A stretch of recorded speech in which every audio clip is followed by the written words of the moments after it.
Az eddigiek után biztosan sok kérdésed van. Nézzük meg a leggyakoribbakat. Mindenkinek fizetnie kell. Nagyon fontos, hogy minden helyhasználatot észszerűsítsünk. Így nagyjából igen. Kivételek persze erősítik a szabályt. Itt vannak azok az esetek, amik szerintem figyelmet érdemelnek. Mi lesz az építkezésekkel? Az egyik fő cél, hogy növeljük az épületek számát. Ezért váltaná ki az értékvisszanyerés a munkát és az épületeket terhelő adókat. Ez a rendszer komolyan ösztönzi, hogy az üres telkénk ne álljanak kihasználatlanul.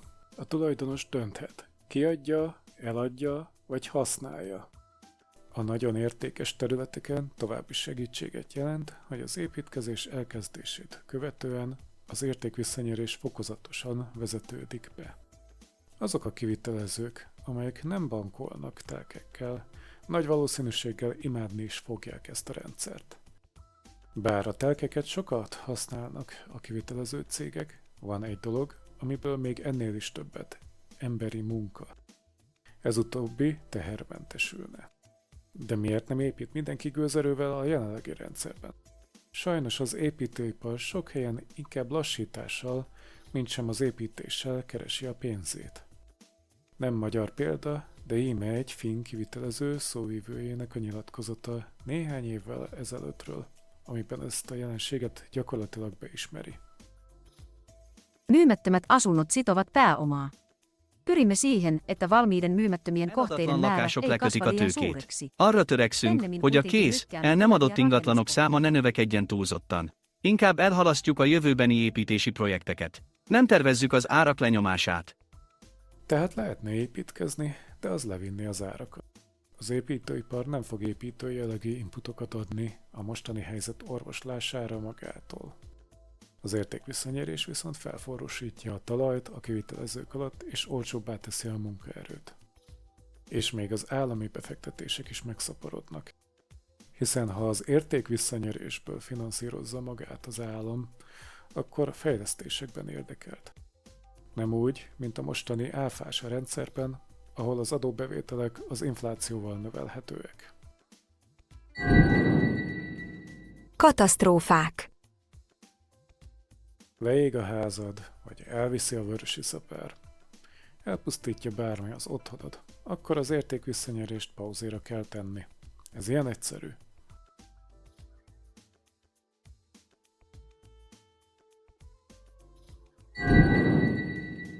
Mi lesz az egyházakkal? A telekérték visszanyerése alól természetesen mentesek lennének a műemlékek, templomok, temetők és hasonló helyek. De ha már egyházakról beszélünk, ugyanitt az egyházi fenntartású iskolák már nem esnének ebbe a kategóriába. Az elmúlt 15 évben Magyarországon jelentős számú állami iskola került egyházi fenntartásba, aggályos körülmények között. Ennek a következményeit méltányosan kell kezelni, és a magyarokat méltán illeti kompenzáció ezután a privatizáció után. A telekérték visszanyerése lehetőséget ad ennek a kérdésnek a kultúrált rendezésére is. Állami helyek. Ma is adóznak az állami alkalmazottak. Nem ördögtől való, hogy a jövőben az állami helyek ugyanígy működjenek. Így persze állambácsi csak a pénzt tenné át az egyik zsebéből a másikba. De ez az állami szerveket is ösztönzi, hogy értelmesen gazdálkodjon a helyeivel. A főelveknek az államra is vonatkozniuk kell.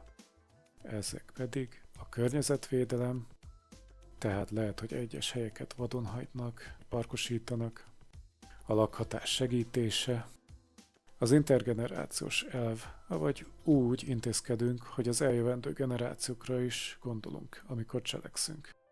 Ugyanitt meg kell engedni az önkoriknak, hogy maguknak gyűjtessék be a nemzeti szuverén alap helyett a helyi áradékot, hogy ők sem maradjanak ki az önfinanszírozásból. Termőföldek. Támogatások. Ha becsületes gazda vagy, aki tényleg termelni szeretne, akkor az értékvisszanyerés nem akadály, sőt lehetőség. Ez a rendszer ugyanis drága luxussá teszi a földek tétlen támogatását, miközben a ténylegesen gazdálkodni vágyóknak segíthet olcsóbban földet szerezni. Az értékvisszanyerés célja, hogy ne a földterület újraosztásával próbáljuk megoldani a problémákat, ami idővel csak újra termeli őket, hanem hogy a földek tényleges használatba kerüljenek. Itt mondok egy meglepő dolgot. Az EU-s és állami támogatások sokszor többet ártanak, mint használnak. A támogatások sokszor olyan területek megművelését ösztönzik, amelyek természetvédelmi szempontból értékesek, vagy egyszerűen nem alkalmasak hatékony gazdálkodásra. Ezért végül a vadon csökken, miközben a valódi termelés alig növekszik. Cserébe egyes gazdák meggazdagodnak a nagy semmiből. Megint csak az egyházi iskolákhoz hasonlóan itt is sok ember túl olcsón jutott földekhez. Erről részletesen lehet olvasni az Ángyán jelentésben. Ez nem kis mértékben járult hozzá a hazai mezőgazdaság zsugorodásához. Ha ezek az eddig tétlen birtokosok, akik csak a támogatásokra várnak, elkezdik a földjeiket eladni, kiadni vagy művelni, akkor akár igazi csodákat is láthatunk. Még itt érdemes felhozni, hogy még különbség van a Fidesz által bevetett, majd MZP szivatása céljából kivezetett földadó és az értékvisszanyerés között.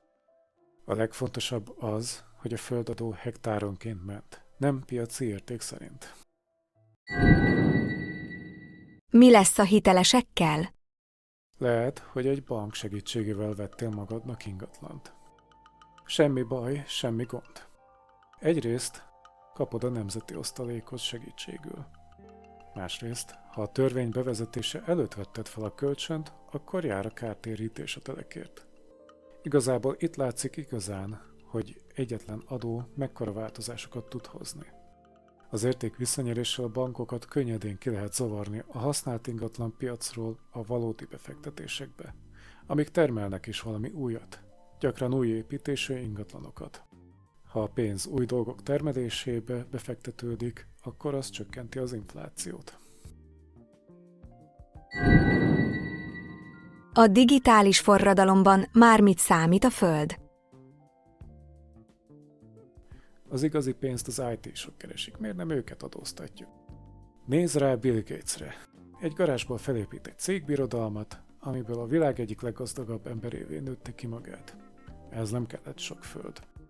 A pénz szolgáltatásokból folyt be. Ha amiatt aggódsz, hogy ezek az emberek kimaradnak a közteherviselés örömeiből, akkor jó hírem van. A földnek van közgazdaságilag egy különleges természete. Hogy a vízhez hasonlóan a pénz is végső soron mindig megtalálja az útját a talajba. A tech-óriások által felhúzott iparok a környezetekben masszívan felnyomják az ingatlan árakat. Drága telkeket használnak maguk ezek a cégek is. A föld mindennel összeköttetésben van, így ők sem maradnak ki a jóból. Sőt, a gazdag emberek imádják az ingatlanokban parkolni a pénzüket, mivel az a jelenlegi rendszerben szinte kockázatmentes befektetésnek számít. Nem annak, ami valójában alapvető erőforrásnak, mint az élelmiszer. Bill Gates-et nem véletlenül említettem, már nem a Microsoft körül forog az élete. Egy alap keretében adózatlanul befektetgetéssel tengeti mindennapjai. Általában adományokat is küld olyan társaságoknak, akik vele egy követ fújnak. Gondolnád, hogy Bill Gates benne van a földbizniszben is? Néhány éve vásárolt csak úgy 242 000 holdnyi termőföldet. Természetesen nem ő farmerkodik ezeken a területeken, hanem szépen kiadja és beszedi a járadékokat belőle. Majd pár év múlva sokszoros áron el fogja adni a telkeket. A bérlők végzik a munkát, és még fizetnek is Billnek azért, hogy ezt megtehessék. Egy geoista rendszerben ez nem jövedelmező. Mi lesz a nyuggerekkel vagy a munkanélküliekkel? Egyébként mit szólsz, ha azt mondom, hogy a nyuggerek és más nem aktív honfitársaink most is fizetnek adókat, ha kell, ha nem. Ez az áfa, ami drasztikusan csökkenthető az értékvisszanyerés mellett. Ettől függetlenül jogos a felvetés.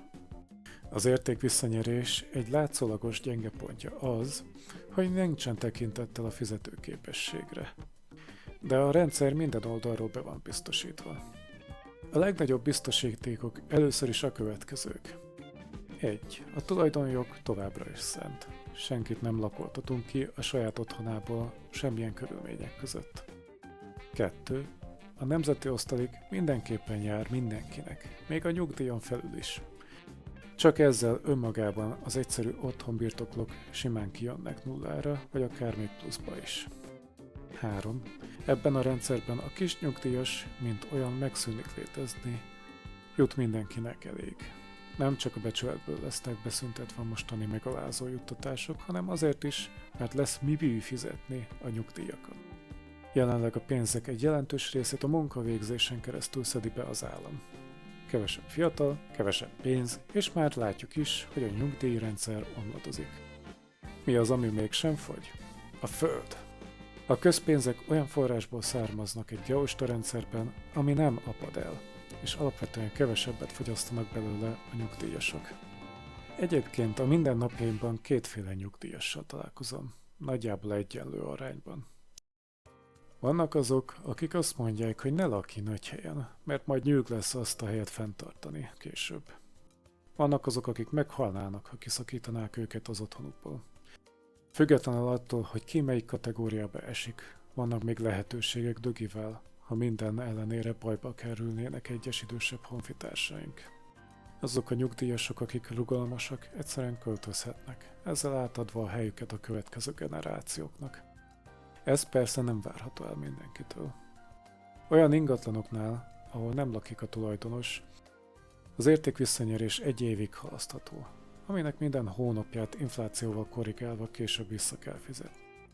A bejelentett lakóhely esetén ugyanez, csak a hátralék halasztható egészen a telek tulajdonos cseréig, ami lehet a tulaj halála vagy adásvétel. Az idős honfitársainknál és örököseiknél külön problémát jelentenek a rendszeres öröklési viszályok.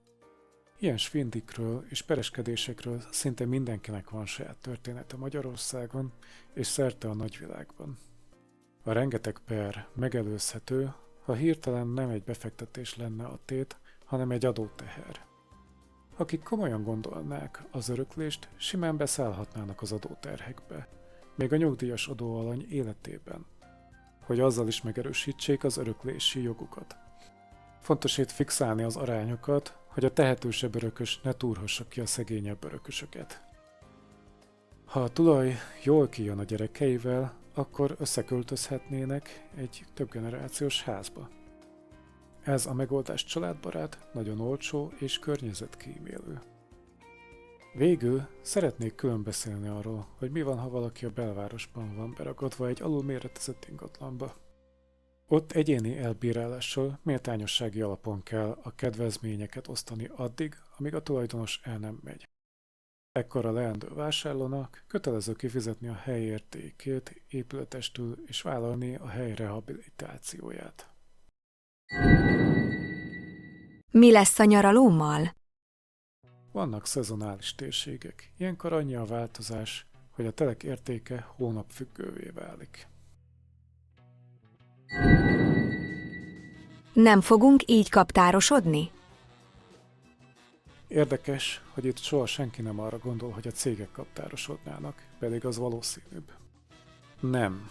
Ha ennyire riasztó lenne az adózás, akkor már rég senki nem dolgozna, vagy vásárolna, vagy építkezne a mostani adórendszer miatt. Valójában az értékvisszanyerés miatt megváltozik az ingatlanok vásárlók közönsége. Azok fognak helyeket birtokolni, akik használni is akarják azokat, nem pedig akik befektetésként kezelik az ingatlanokat. Így javul az épületek minősége. Nem is szükséges a kaptárosodás, ha egyszer fölfelé is tudunk építkezni. A 2 dimenzió nem tud versenyezni a 3 dimenzióval. A sok helyet igénylő családosok az értékvisszanieréssel rendkívül jól járnak. A családok ugyanis általában egy háztartásban élnek. Egy háztartás meg egy értékvisszanyerést fizet függetlenül a lakók számától. Vesd össze ezt a mostani rendszerrel, ahol apa és anya külön adózik. Ez az igazi családbarát adókedvezmény. Egyébként a helyi járadékok növekednek a népsűrűséggel. Ha túl drágulnak a helyek, akkor kevesebben fognak menni oda, a folyamat önszabályozóvá válik. Ugyanígy gyakran felhozzák, hogy mi van akkor, ha a tanyára ránő egy város. Nos, akkor a tanya tulajdonosa eleve elveszítette értékvisszanyerés nélkül is azt, amit szeretett a tanyájában. Ezt a folyamatot eleve inkább megelőzi az értékvisszanyerés azzal, hogy a fölfelé építkezést támogatja. Nem lesz tőkekiáramlás? Ha ez történne, avagy nem kellenének a helyek senkinek, az azt mutatja, hogy picit túlbecsültük az értéküket, ami egy tolvonással korrigálható. Rengeteg iparág, rengeteg adó spórolhat ebben a rendszerben fölfelé építkezéssel, helytakarékossággal, még tőkebeáramlást is generálva. Amit sokszor felhoztak nekem, az a speciális eset, amikor lepukkant környékeket befektetők felújítanak, majd az újonnan érkezőknek eladnak. Ez ebben a formában nem történne meg talán értékvisszanyerés mellett, de lépjünk egyel hátrébb, hogy lássuk, hogy mi megy ilyenkor visszanyeréssel és anélkül. Egyrészt, ha egy környék lepukkant és spekulánsok licitálnak ott a helyekre, akkor szükségszerűen a legnagyobb ajánlatot tevők nyernek. A legoptimistább befektetők fölfelé tolják az árakat azelőtt, mielőtt még egyáltalán visszafejlődhetne a környék. Ha egyáltalán visszafog. Ezt a közgazdaságtanban a nyertesek átkának hívják. A túlzottan türelmes és optimista befektetőknek az üzleti terve ledominálja a kevésbé türelmes vagy optimista befektetőkét. A túlértékelés miatt többet árt magának és a közösségnek, mint használ. Túl drágán szerzi be a telkét a nyertes, és a fölárat ráveri az utána következőkre és az albérlőkre. Másrészt, mi van, ha letöri az optimizmust a helyáradékok beszedése?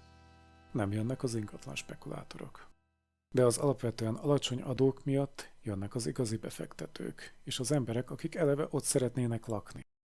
Az állam is érdekelté válik a befektetésben, hogy növelje az adóbevételeit. Eleve a környék lepukkanása egy önmegelőző folyamattá válhat. Végül, de nem utolsó sorban, mi lesz az albérlőkkel? Itt jönne a csatornám talán legvadabb állítása, amihez külön videót fogok csinálni. Folytatjuk.